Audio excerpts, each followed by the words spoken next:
As hipóteses de justa causa ou de rescisão indireta do contrato de empregado doméstico, você vai verificar isso aí lá no artigo 27 da Lei Complementar 150. Vale a pena você fazer a leitura das hipóteses e você vai ver como é semelhante às hipóteses lá da CLT, artigo 482, justa causa, e artigo 483, rescisão indireta. Nós sabemos que se o empregado cometer determinadas faltas, ele pode ser mandado embora por justa causa. Agora, se o empregador cometer faltas contra o empregado pode pedir a rescisão indireta do contrato de trabalho e é como se ele tivesse sido dispensado sem justa causa. Ele é que propõe a ação pedindo a rescisão indireta.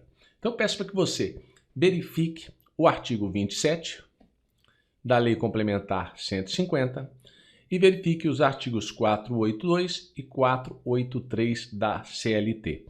Eu não vou fazer a leitura, que eu acho desnecessário, porque uma simples leitura que você fizer, nós já fizemos outros vídeos relacionados à justa causa e à rescisão indireta, em que você vai memorizar e vai lembrar do que já foi dito. Você tem que saber também que é vedado o trabalho doméstico aos menores de 18 anos. É vedado. Então nós temos aqui um trabalho proibido. Empregado doméstico não pode ter menos de 18 anos. Trabalho proibido. Vamos falar. Depois nós terminamos, aí acho que o rol dos empregados domésticos.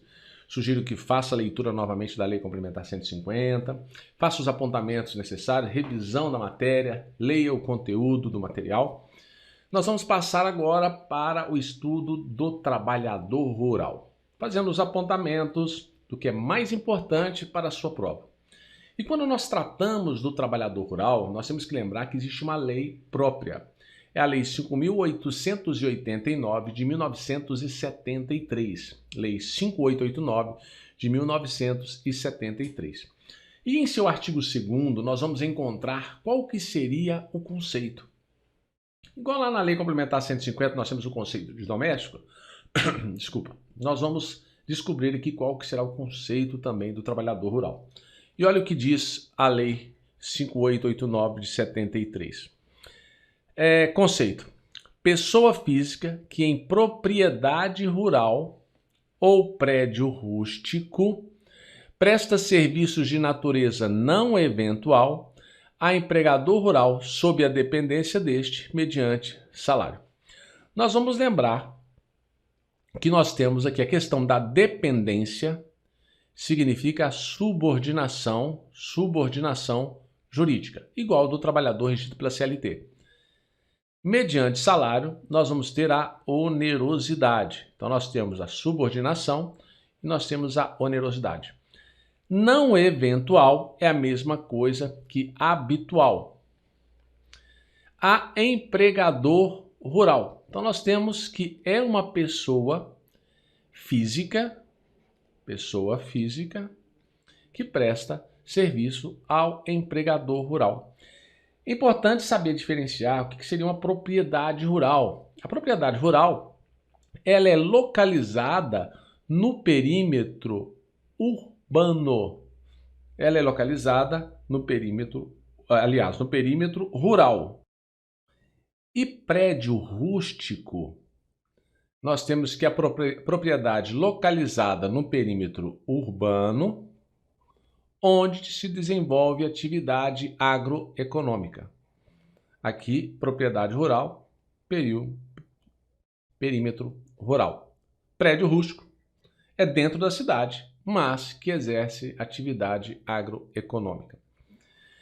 Se o empregado labora em uma propriedade rural, porém seus serviços são tomados por pessoa física que não lucre lucros, será ele considerado um empregado doméstico e não trabalhador rural. Imagine que você tenha um sítio afastado da cidade na zona rural. Nesse sítio você tem um caseiro. Esse caseiro, ele ajuda na manutenção da sua propriedade, mas você não lucra nada. Você não vende verduras, você não vende ovos, você não vende leite, não vende carne, nada. Nesse caso, esse empregado é considerado empregado doméstico e não trabalhador rural.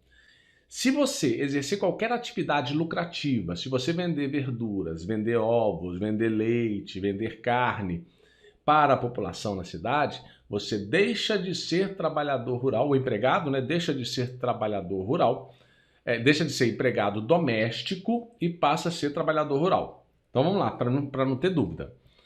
Então você tem aqui a propriedade rural. Você tem lá a propriedade rural e você tem um empregado. Se nessa atividade você não tem lucros nenhum, esse empregado é doméstico. Agora, se nessa propriedade você vende ovos, você vende para a população na cidade, você tem lucros, esse empregado, ele é considerado trabalhador rural. O que vai diferenciar se é doméstico ou rural é se tem ou não lucros. Então nós temos aí essa diferença básica.